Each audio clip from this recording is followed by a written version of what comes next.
Okay, so I'm Colin Davenport. Welcome, everybody. I'm one of the volunteers at Bannockburn House, and my particular interest is in the archaeology of the site. I have to say I'm not professionally trained as an archaeologist, but I have been volunteering in archaeology for the last 20 years or so. And this is, I'm going to go through what was discovered as a result of the geophysical surveys that were undertaken at the end of 2019. So these geophysical surveys were there as a response to the construction or the compilation of the conservation plan and the master plan for Bannockburn House. They were undertaken by Dr. Susan Ovenden and Alistair Wilson of Rose Geophysics. Susan Ovenden is one of the premier geophys researchers and practitioners, if not the premier one in Scotland. And my thanks to her for giving me some feedback on this presentation and answering questions that I had of the report that she produced. It was commissioned by Simpson and Brown, who were the lead party in providing this, via guys called Adiman Archaeology, who some of you may know, for the Bannockburnhousetrust. The work was done. There were two reports, one on the north and south lawns that was done in March, or the field work was done March 2019, and then there was further work done on what's called the East Field. There's some maps that you'll be able to see and give you an idea of where those are in relation to the house if you're not familiar with it. Okay, so what I'm going to do is go through a bit about less a sort of presentation on exactly what we found and more about the process of going through the geophysics, because you tend not to get that on the TV. On the TV, they tend to present something like, oh, we did some geophys and look, there's a linear feature there that we're going to excavate. Well, I want to do a bit more than that and say, well, how do we get to the point where you can see there's a linear feature? And really what I'm doing is summarizing the reports that Dr. Ovenden produced from those two surveys that were undertaken. Okay, so why were the geophysical surveys conducted? Well, the first one was conducted prior to any development from the formal gardens. That was part of the evaluation of the site that was being done by Adiman at the time. And then secondly, the second one was done immediately prior to the construction of polytunnels and plantings in the East Field. Their aims were primarily to determine the location, nature and extent of any buried features, to provide a data archive for Bannockburn House, and to map the possible locations of services. So obviously, if anyone's going to do any digging, you don't want to be doing it on top of pipe work or power supplies or anything that might be under the ground, whether it's operational or functional or historic. You want to be well aware of those so that there's no damage caused. Okay, so what geophysics was undertaken? So there were three things that were done. First, in the first survey, the first one's a thing called gradiometry, which is, or used to be called magnetometry. And there's a picture of Susan doing this up in the top here.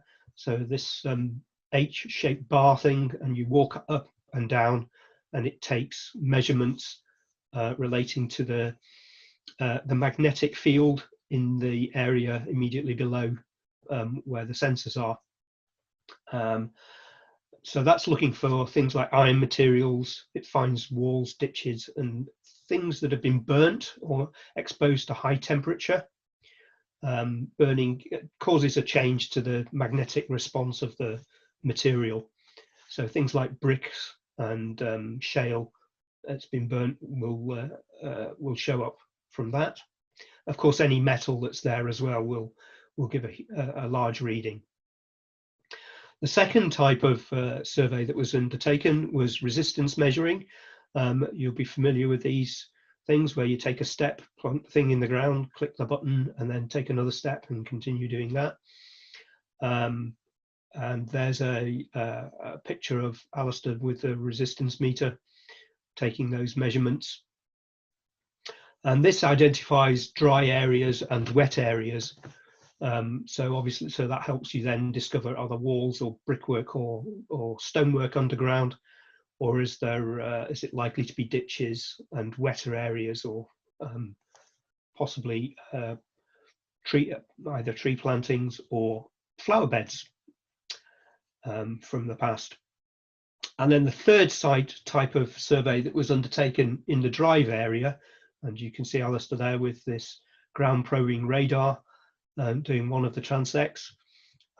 This will measure at various depths under the surface, and that's primarily there. It will find voids, it will find ditches, but it will also find services. The advantage of this is, one, it's much finer grained survey tool than the other two, and it does give you depth information as well, so you can see, you get slices at different depths, and it allows anything under the ground there to be some voids and walls and things to be identified. Okay, so having said what they find, how's it undertaken? Well, the first thing you need to do is to get a survey grid set up, so to map the area. One of the things that has been done for Bannockburn House is to have a topographical survey. There's a picture of the guy there in the top right doing this using GPS technology with a slightly older type of technology below, in front of him. And that gives you a much more accurate map than is available off the shelf. To my knowledge, we haven't actually combined the geophysical surveys with the topographical survey that's been undertaken. That's a piece of work that could be done, and it would give us a much more granular, better mapping than is available from the standard maps that have been used so far. It would give us a much greater degree of accuracy, and that might be something that we can do. Okay, so when you've got your map, you then need to determine what your plot area is, and to go across and do these surveys using the various tools. The tools, what's been followed in each of these surveys was a zigzag pattern. So if you look at the little diagram on the right there, that shows you sort of going backwards and forwards across the survey area, recording at different intervals depending on the tool that you're using. Obviously, if you do it by zigzags, it means you've got to do half the walking that you would have to do if you did it in the parallel way that's indicated on the left. For the magnetometer, then it's every 250 centimeters, so every quarter of a meter, with rows a meter apart. For resistivity, it's every half meter with rows half a meter apart. And for the GPR, well, it does it automatically, and it measures down at the 2 centimeter interval and the rows are also a quarter of a meter apart. So having walked the measuring instruments over the area, there's then a bit of work that's needed to do some processing of the data. This is the bit that's you don't really see. There's some editing of the data to remove some of the effects of the way that the data's collecting and the way that the tool works. So there's a bit of editing to remove what's called striping and de-stagger. Each of the tools, the processing is slightly different, but basically they're doing the same things. You're getting rid of the effects that the tools produce. You're then removing some spurious readings, because you get places where there's very high readings or very low readings or false readings, and these can be identified, and you really just don't want those because they don't give you any information. The third thing that needs to be done is that you need to fill in the blanks, because you get places where there's no data recorded, and then so what do? Well, you take a sort of average between local points where you do have data and say, well, we think that there's probably something in here, and let's just guess that it's an average. And therefore you get some places where there's new data points added and you don't end up with blanks. You get to say, well, it's okay, we can assume that it's probably similar, given the degree of granularity that we can attribute to the machinery. And then you've got to filter out all the noise, because if you look at the picture here, this is actually a heartbeat monitor, but it goes to show how you're filtering out all this this machinery noise, the technology that produces. You can get rid of that because it's a degree of predictability, and the engineers amongst you will know about filtering for noise that's produced by the electronics. And then, having done all that, you've got to put it back onto the map and then do your interpretation. And the interpretation is the key bit, is the bit that you see at the end. And the two maps show you the difference between the raw data on the left and what you end up with when you present it back to your customer, with this interpretation saying, okay, so all of this sort of figures, we think this is what they may be telling us. Right, now I have to switch to my other screen, which is where this might all go horribly wrong. Great, so it should say, so this is the first part of the first report. So this is the geophys surveys that was done of the north and south lawns. And what this shows, this is the first one, and it shows the mapping areas. So we've got resistance surveys and gradiometer, so magnetometry surveys of the north lawns and of the whole of the south lawns. And then there's GPR survey of the driveway up as far as the house. Okay, and this is the bit I really like. I don't know how she's done this, but this is brilliant. I can just move from one page on the PDF to the next page, and it leaves the map in the same place. So here we are with the raw data. It says edited data, but that's simply just getting the first part of the filtering and cleaning up done.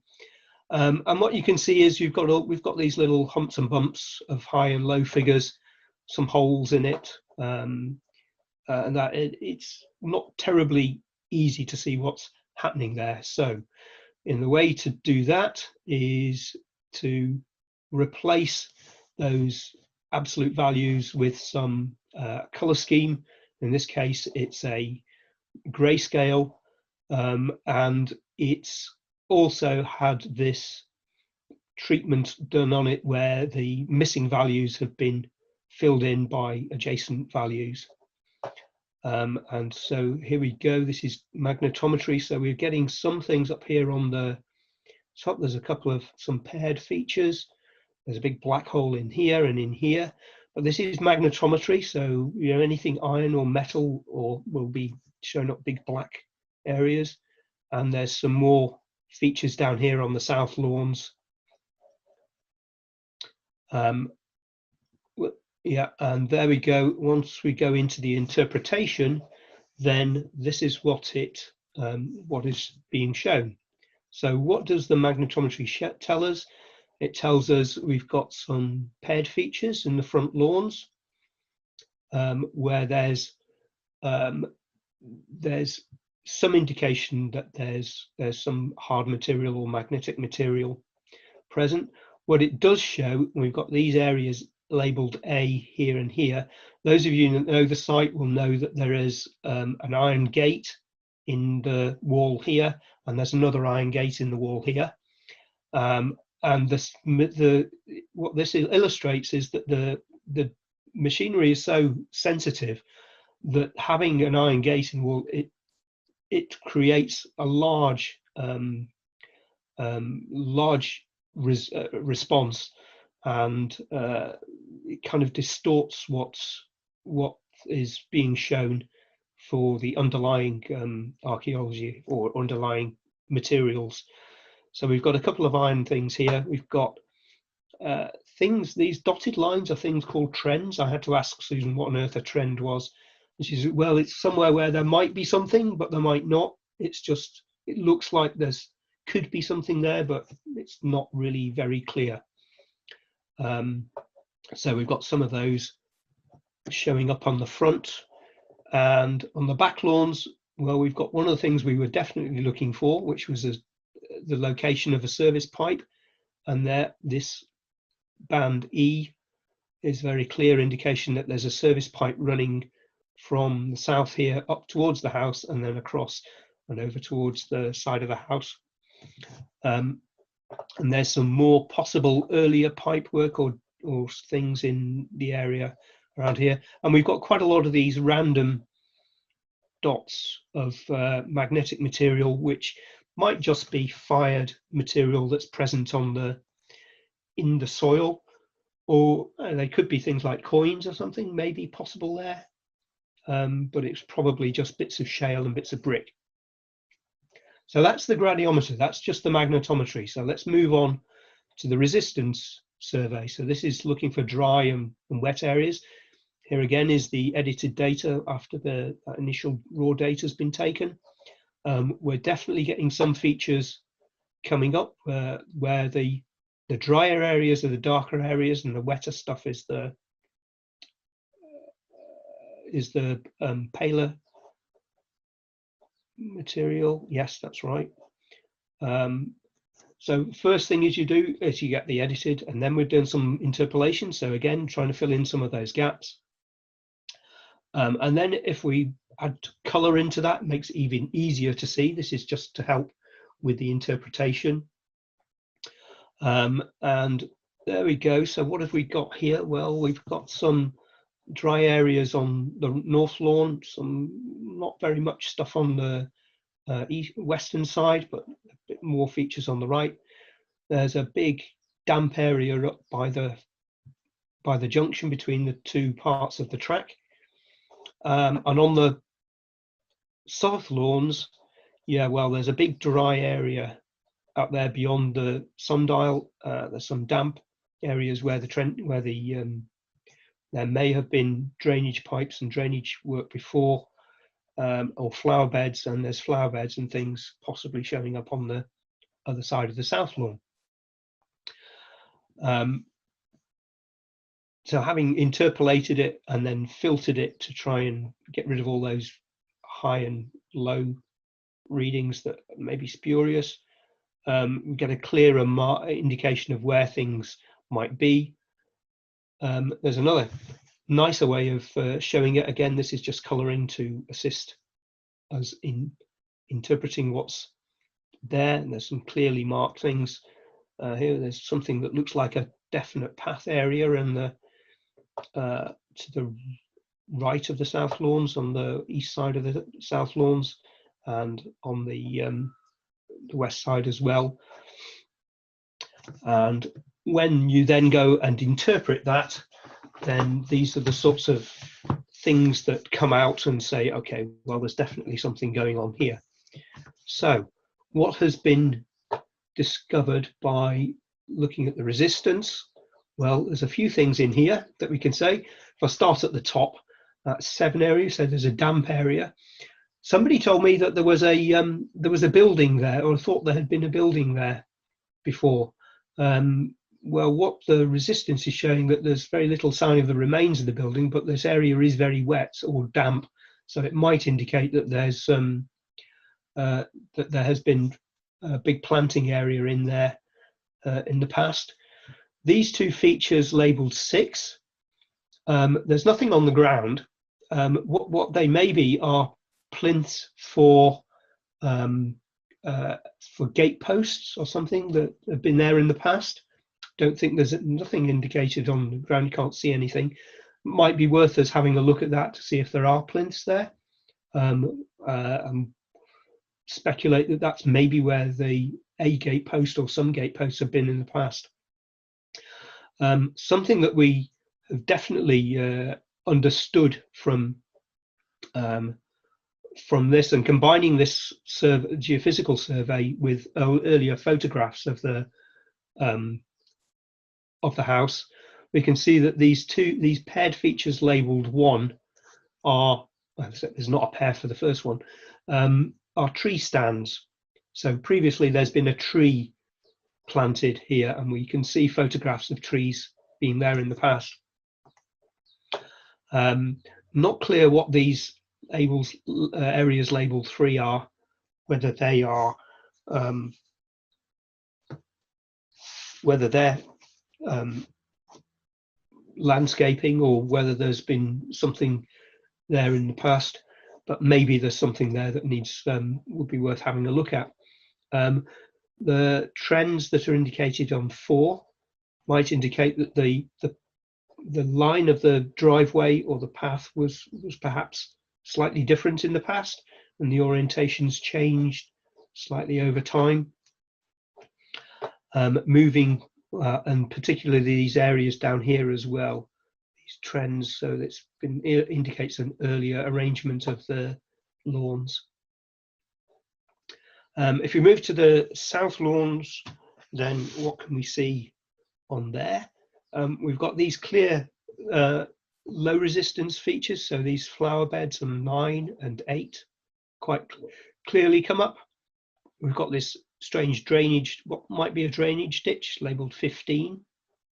So that's, well, I don't know whether that's going to be of any great interest, but it might be something to be clarified.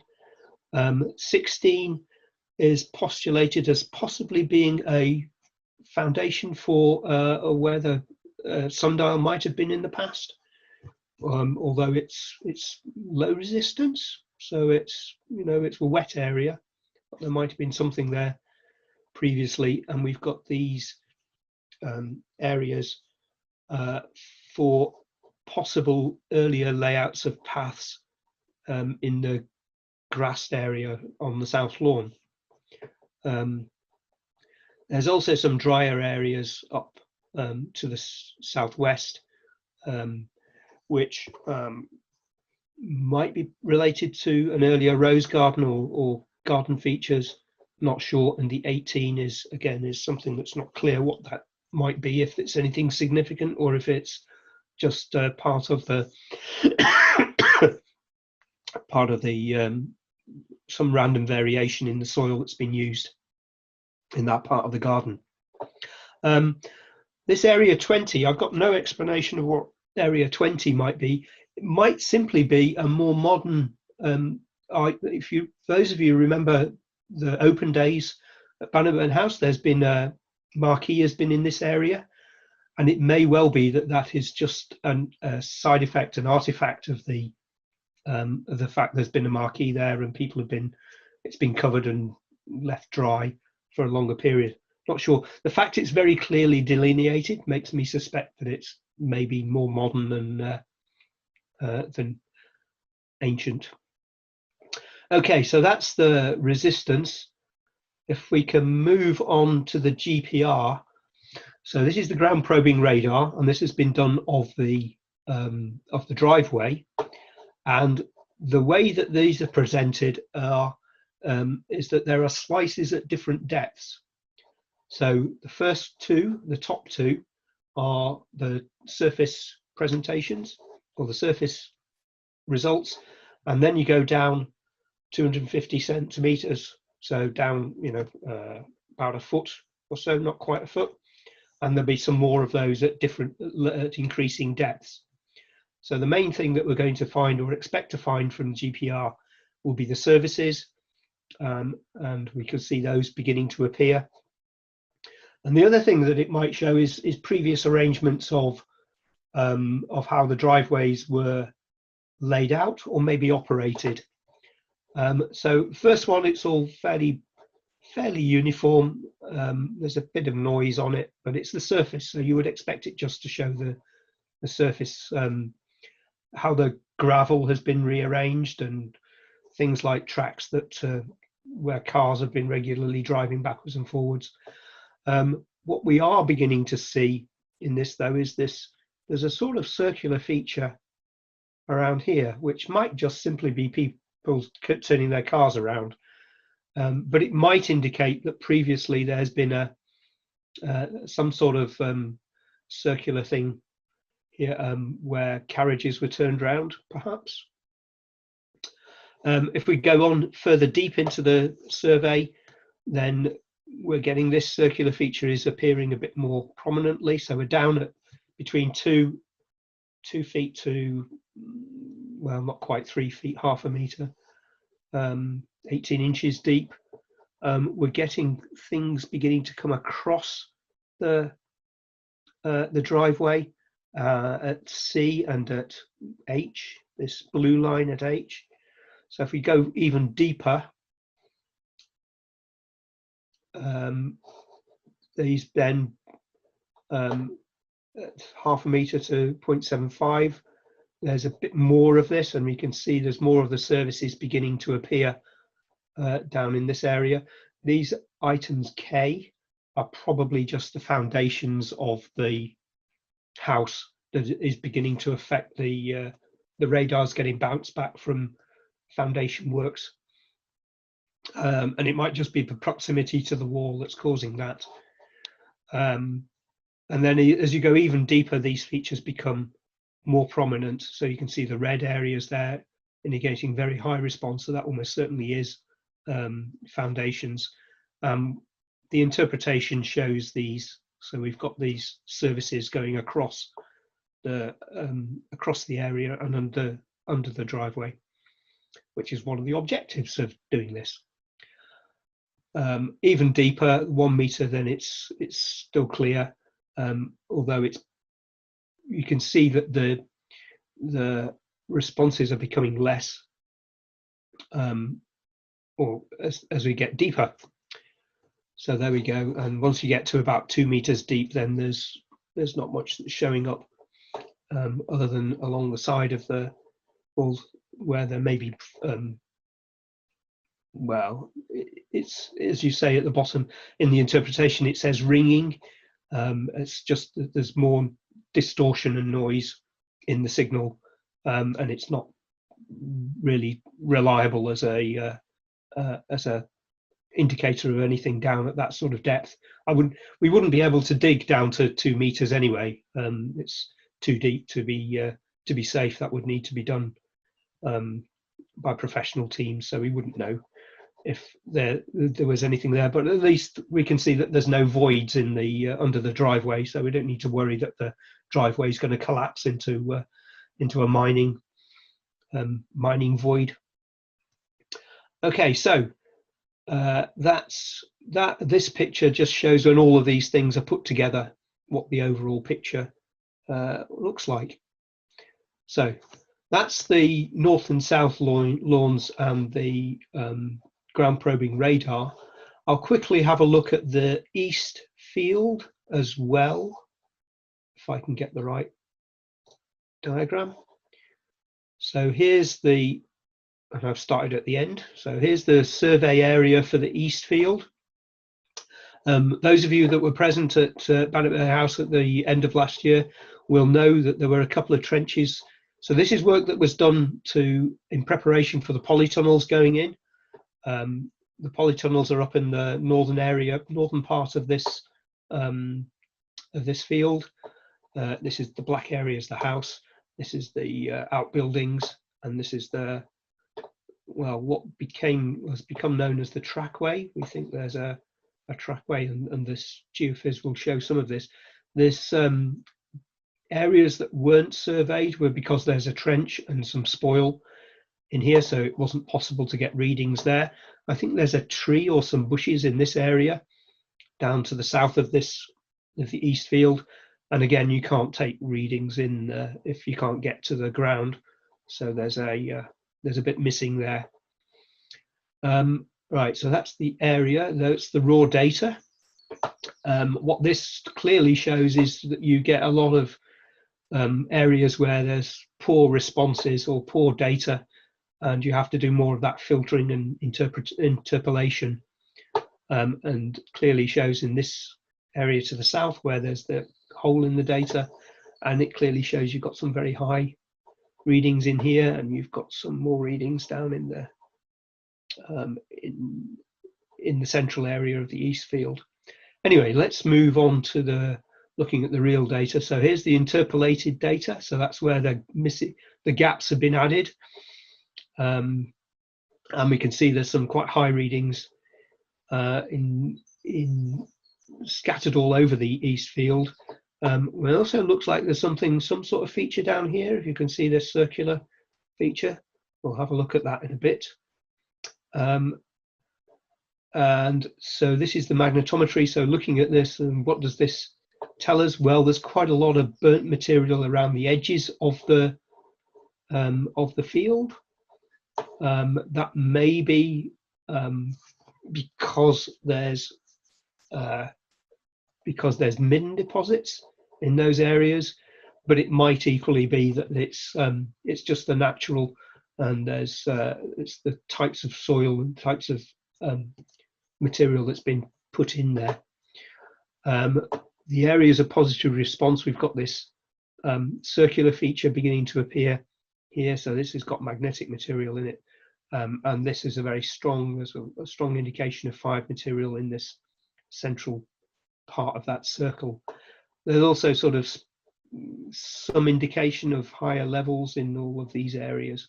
So the gradiometer, the magnetics, sort of telling us something, but not a great help. Whereas when we move on to the resistance, then we get some very nice pictures, nice results in the resistance survey. So here's the edited data. So that's got rid of all the noise and the missing bits, some interpolation to add in the missing areas, and then we color it up to make it more visible. And what it does clearly show is what's the pond area. For those of you that know the site, there's the water feature is in this part of this field. Oh, is it? Yes, I think that's where that's where the water feature and the pond is. And then there was further water features down in the east field here. So maybe ponds, or perhaps a single pond. And it shows, because of the low resistance, you can see where the outflow to that pond has been. Unfortunately, the trench that was dug across the possible trackway is meaning that it's not possible to see whether there was any movement that way, but it looks like it's all coming down there to the southeast. And we've got all this red high resistance, so dry stuff up on the higher parts of the east field, and again down on the other side of the trackway where the wall is. So there's the data with a bit of filtering added to it. Again, it's just helping these things come out more clearly. And when we put the shaded relief plot on, it makes it even clearer, at least in part. So the area where the lake has been, and I don't know, for those of you that, I don't know whether this central raised part is actually visible on the ground. I don't recall whether there is. Yeah, Margaret's nodding her head, so it looks like maybe that's where we need to put a duck house on this raised, if we can get the money for it. I understand it's possible to get money for duck houses. So there's an area there that is clearly different from the surrounding, but it perhaps to me indicates that was one pond rather than a series of ponds. Certainly that's what the geophys is indicating. Then we've got all this dry stuff up here, and some middling things around. What it doesn't show on the resistance is the trackway particularly clearly, but we know that there is something going on along there. Sadly, it doesn't go into the trees and into this area too much, so we can't see if it continues on. And then we get there's the interpretation added on top of that. So that's just clearing away all the noise and just saying, okay, so here are the areas where there is some indication of things that might be there. So what do we see? We see these areas 10 and 11 have been indicated. Susan thinks those are probably just natural. It's dry area, and it may be undisturbed natural subsurface stone. The areas that I think are particularly interesting are this 5 and 4. So this is this circular feature. The area 5, she thinks, might be the entrance to a mine or a capped mine, or possibly infill that's been put into a mine shaft. So it may well be worth our while having a closer look at what's happening in this area to see if we can get any confirmation of what was going on there. The area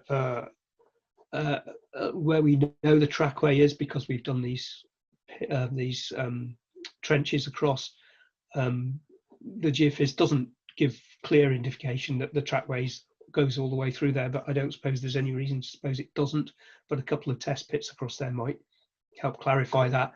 We've got these deposits where there's high resistance, which could be just the walls, or it might be that this has been used as a midden for stuff in the outbuildings. So they've come along, any ash from the fire and stuff has come along, and they've walked along this trackway and then dumped it over the wall, over the ditch, and over the wall and into the lower ground. And that might be just what's coming up on there. There's some indication there might be something up here, whether this is associated with the circular feature or whether there's something else going on there, not clear. We'll just have to wait our time and see if there's something worth having a look more closely at those areas. But there we are. That's what's in the east field. And then this is the combined picture that just shows all of those, both of those surveys placed one on top of each other, to see if there's any correspondence between the two and what might be being indicated. I suppose the trackway stuff does kind of come across when you put the two of them together. What these isolated dots are isn't clear. It might just be where material's been dumped, fired material's been dumped, don't know. But we have got this pond area quite clearly shown, and the outflow to it going off along there. Okay, so that's what I gleaned from the report and the figures. I won't go through the report in any more detail. Hopefully that has been of interest to you, and I'd be happy to take any questions, which I will answer or swerve accordingly. Awesome. Well, Colin, thank you very much for that. That was very, very interesting. As I think I've said to you before, I've seen that data, but having someone with your expertise and knowledge to through it is really fascinating. So yeah, I'd like to ask everybody to give you a round of applause for a brilliant interpretation of that report. So thank you very much. So if you want to stop sharing the screen, Colin, that way we can see who always thingy. So if anybody does have any questions, you can raise your hand. I don't know if Anne's got a raising the hand there or asking the question, but if there are any questions, please no.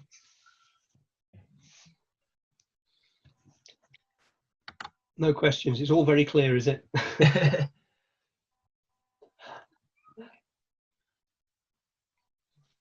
Oh yeah, so we've got Go, David. David. Yeah. Sorry, David, I clicked mute again, so it's my fault. Sorry, David, can I ask you to unmute yourself? Okay. Thank you. There were literally so many layers to what you were helping us to see. One thing that just made me wonder was, has any work been done yet, as you mentioned, potential mine workings, to overlay with any coal board maps and see if there's any correlation? Yes, we have looked at that, and no, there isn't. Okay, so clear. If there is a mine shaft there, it's not on the records, which for us could be great news, because it might be that it's a very old, it could be a bell pit, or it might be an adit, don't know. It's sort of exciting to have the chance, or maybe to dig that, to find out whether it's either of those two things. On the other hand, I know what we'll find. There'll be lots and lots and lots of mine spoil, and to be able to differentiate between mine spoil and natural might be quite tricky. Yeah. So I don't know, but it would be interesting. The circular feature may be a revetment, which is there to stop things falling into the shaft, if there was a shaft, or even if there was an adit. And it would be useful to have a look at that and see if it looks like it's built structure or if it's just collapse, where the if it's been a bell pit. When a bell pit collapses, you end up with a sort of circular depression in the ground. So we wouldn't find anything. We just find lots of debris until we got to well, I doubt whether there'd be any void there, but we just find lots and lots of debris. Whereas if it was an adit, then we might be able to find clear cut marks where the pit had been dug in. I suppose we might find the sides of a shaft if there's been a vertical shaft, which would be useful to know. But it would be a nice addition to the story. Yeah, certainly. Thank you. The question, David. Other one, with the sort of pond features that you were describing there, it does definitely look, I thought it was a series of smaller interconnected ponds with a water stream feeding them, but from that it looks like one large area. That would require quite a lot of water infeed, or would it have just be built up like a dam to be so large? I can't see on my, I'm trying to look at the well, it might have, I don't know, is the straight answer. It does, but it does look like it was only one pond. It doesn't look like a series. I know the maps show that there's a series of ponds, but that might be because they're older. Oh, sorry, they're younger, and it broke up into a series of ponds rather than being the one pond that was originally dug. Don't know. Can it maybe be a factor that all that area would be waterlogged as well? Because again, it won't necessarily have a pond liner or something on it, so that whole area would be very wet. It is lower, so it would naturally fill up with water, but it might have a line. If it was, if it was a definite garden feature, then it may well have had a liner. So, but it certainly it looks like it from the geophys that it was one pond and not several ponds. But you know what happens to ponds? They fill in and change over time. So what starts out as one big pond does end up as smaller bits of wetter area. Is there any other questions around the room? If folk can unmute themselves or put a question in the chat if they do have any.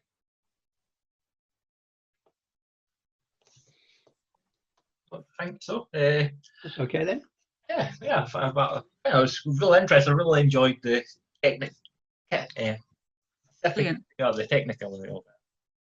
Yeah, no, it was interesting having a look at it and trying to discover how the analysis that needs, or the processing that needs to go on to get to a point where the data is more useful and more visible. Yeah, it's not just a matter of doing the survey and then bonk, there you go, straight out pops the stuff that you can see.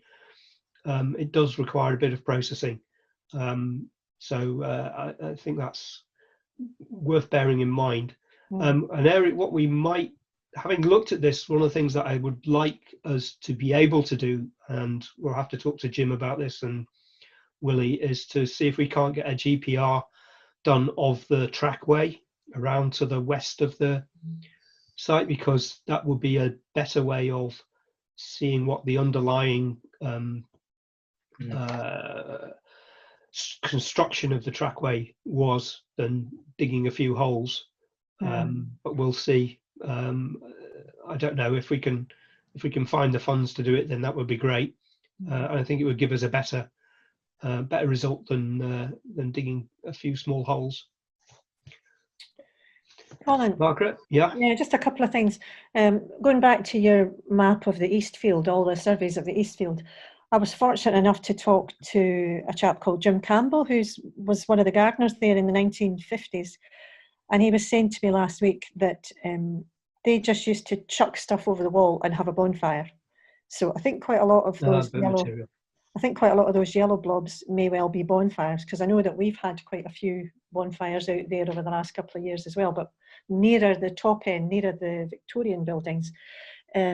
But before we did the polytunnels as part of the planning permission, we also did a lot of metal detecting, and we came across about 12 fruit tree labels, which seems to imply that there's been an orchard out there. So possibly some of the smaller circular dots might be tree plantings from an orchard that's been out there that predates the 1860 map. It could be. Certainly those dots do look like that, unless they're simply this, when they've thrown the fruit trees, they've thrown the labels on as well. Just the whole lot's been burnt. But we also found an awful lot of just general rubbish, you know, little bits of tiny fragments of tin cans and a little bit of a hinge, but nothing really that seemed historical. There's very little that seemed historical, but there's quite a lot of metal waste out there. And I think the edge that's furthest to the east of that boundary, so that it's almost verging on Bacamure farmland. That yellow area there, I think it's got a lot of stones in it. And somebody said to me, "Oh, but it's normal. The farmer was cutting his hay or whatever. I don't want to do it, but just show me how. He would chuck them. I know chose at the beginning. Don't put me on. You would press that. Yeah, people. Yes, they do that. I mean, they've been doing this on the fields near where I live. They clear the field, and what you do is you chuck the stones over to the far edge of the field, or the bit that you're not going to farm. Yeah. So yes, I. But like you, I think we need to be really careful about that trackway. If anybody wants to have a kind of look, there's a project in East Lothian, is it Cockenzie? Yes, East Lothian, And they've discovered that they've got a trackway which was used for coal mining and salt mining, I think, as well. And it dates back to something like 1722. And one of their chaps came over last summer when we dug the trenches, and he said that our possible road surface there looks very similar to the Cockenzie project. So we're hoping that we might have something quite interesting there. But obviously, for the time being, it's under quite a few inches of soil, so it's probably best that way. Best protected, until we can get round to perhaps to having something quite interesting there. So we've got a question asking about this lines on the south lawn indication towards septic tank location. That's, I suppose, a possibility. Could be.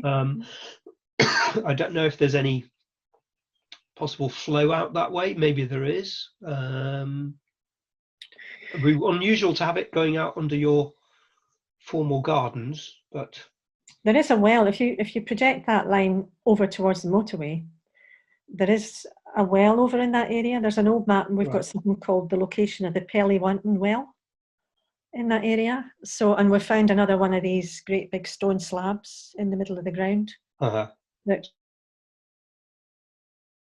so it could be a water supply. Well, it could be a water supply, or yet again, it could be drainage going to that old well or something. I'm not really sure, but it's certainly curious, isn't it? Whatever it is, So but I suppose as we go on, well, one of the purposes of doing this was to act as a data source for future work. So yes, we'll have this record and be able to ponder over it each time we have a think about, well, how did this bit work? Yeah, I think one of the first reasons for doing the geophys on the South Lawn was because Christopher Dingwall, who's a very respected garden historian, he was slightly excited because there was a possibility that we might have had the original Jacobite garden just a few inches below the surface, sort of thing. So he'd felt that perhaps it was worth trying to get the geophys done of the South Lawn and see if anything showed up. But then, of course, we realised once we saw the geophys that the Victorians had done a very good job of levelling all that area. So there's nothing much to see. But for a while, we were quite excited in case there was possibly this beautiful kind of Pitt Meaden-like Jacobean garden about to emerge from the ashes, you know. Well. But no, there's still some really interesting things in that, because it reinforces where some of the paths are, and if you stick your fork in the ground, you can hear the gravel moving. So good. And obviously we keep getting photographs appearing. People just come in and say, "Oh, I was going through my granny's loft and I found this," and you know, and every one of these photographs, it might seem insignificant, but it's a part of the jigsaw, so it's really helpful. Yeah, absolutely. But it's fascinating to hear you explain all the geophys, because it's it's just a mass of blobs and colours for most of us, you know. So. Yeah, well, there's the blobs and colours, but the reports themselves don't help themselves, because the first like 10 pages of the reports are, this is how it was done, and it's really quite dry, and you're only interested in it when you're actually when you look at it in detail and you're trying to say, well, exactly how did you do that bit? And they are actually very well written, but it's pretty dry stuff until you get to the findings and the conclusions. Yeah, certainly. I mean, they know their stuff, Alistair and Susan, because Absolutely. Susan used to be on the time team, I think, for quite a while. Yes, and she's written the standards for geophys for a number of organisations. The Chartered Institute of Field Archaeologists is amongst them, so she's top in the field, really. Absolutely, yeah. And she seems to be going up and down the length of the country, you know, because she left us and she was going over to somewhere in the borders, and then she had to get back to Orkney to investigate something up there. And it's a fascinating lifestyle, and she's certainly finding a lot of stuff. So we're very lucky to have got her. Yes, indeed. Yeah. So let's hope we get some more. Well, let's hope so. I would be interested to see. Okay. Oh.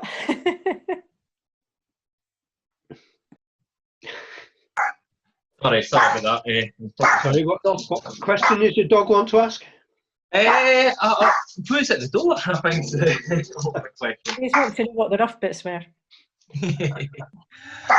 Yeah, so I think if there isn't any other question, I think that's a nice conclusion to leave it off there.